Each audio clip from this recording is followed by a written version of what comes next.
সংস্কার নিয়ে ঐকমত্য কমিশনে মতামত জমা দিল বিএনপি। রাষ্ট্রের নাম ও সংবিধানের মূলনীতি পরিবর্তনের প্রস্তাবে আপত্তি জানিয়ে কনস্টিটিউশনাল কাউন্সিল গঠনের সুপারিশ নাকচ করেছে দলটি। এই মুহূর্তে জাতীয় সংসদ ভবনের এলডি হলের সামনে আছেন সহকর্মী আলামিন তুষার। সরাসরি যাচ্ছে তার কাছে। এই মাত্র কিছুক্ষণ আগে কিন্তু এনসিপির যারা আসলে প্রতিনিধি দল আছে 5 সদস্যের একটি প্রতিনিধি দল কিন্তু এলডি হলে প্রবেশ করলেন। তারা আসলে আমরা যতটুকু জানতে পেরেছি যে এখানে আসলে এসেছেন তাদের যে সংস্কার প্রস্তাবনাগুলো রয়েছে সেই প্রস্তাবনাগুলো জমা দেওয়ার জন্য, এবং এখানে একটি সংলাপেরও কথা রয়েছে, যদিও সেই সংলাপ আসলে হবে কিনা সেটা নিয়ে এখনও আমরা পুরোপুরি আসলে নিশ্চিত নই।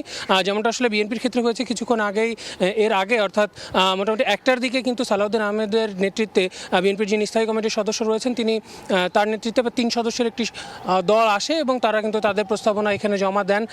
এর আগেও কিন্তু সকালে রাষ্ট্র সংস্কার আন্দোলনের যারা রয়েছেন তারা যেমন জমা দিয়েছেন। আমি যদি একটু বলি যে দুদকের যে সংস্কার রয়েছে 20টি প্রস্তাব তারা আসলে সেখানে আসলে ঐক্যমত করেছে আসলে বিএনপি। এর বাইরে বিচার বিভাগের সবগুলো প্রস্তাবের সাথে বিএনপি একমত প্রকাশ করেছে। প্রশাসন সংস্কারের যে 26টি প্রস্তাব দেওয়া হয়েছে সেখানে আসলে অল্প অল্প কিছু কিছু ক্ষেত্রে তাদের একমত রয়েছে, কিছু ক্ষেত্রে আসলে তাদের একমত নেই। সুপ্রিম জুডিশিয়াল কাউন্সিলের আদলে আসলে লোয়ার জুডিশিয়ালের যে ব্যাপারটি সেটি কিন্তু আসলে তারা আসলে এখানে করতে চেয়েছে কথার তারা বলেছেন এবং তারা কিন্তু সেই প্রস্তাব রেখেছেন। এছাড়া নির্বাচন কমিশনের রিপোর্টে যে 27টি প্রস্তাব রাখা হয়েছে তার বেশিরভাগই তারা আসলে বলছেন যেটা আসলে সংবিধানের সাথে সম্পর্কিত, তেমনটাই আসলে তারা আসলে বলছিলেন, সেই জন্য তারা আসলে দেননি। এবং তারা আমাদেরকে বারবার করে যেটা বলছিলেন যে তাদের এই যে সংস্কার এখানে যে প্রস্তাবনাগুলো রয়েছে সেটা আসলে আংশিক আরও প্রস্তাবনা তারা আসলে জমা দেবেন, তেমনটাও আসলে তারা বলেছেন। এর বাইরেও রাষ্ট্রের নাম পরিবর্তনের ব্যাপারে কথা হয়েছে, সে ব্যাপারে আসলে তারা একমত নয় এমনটাও কিন্তু আমাদেরকে জানিয়েছেন। এর বাইরে যদি আমি বলি যে সংবিধানের ক্ষেত্রে যে প্রস্তাবগুলো রয়েছে সেগুলো যেমন আলাদা করতে বলা হয়েছে,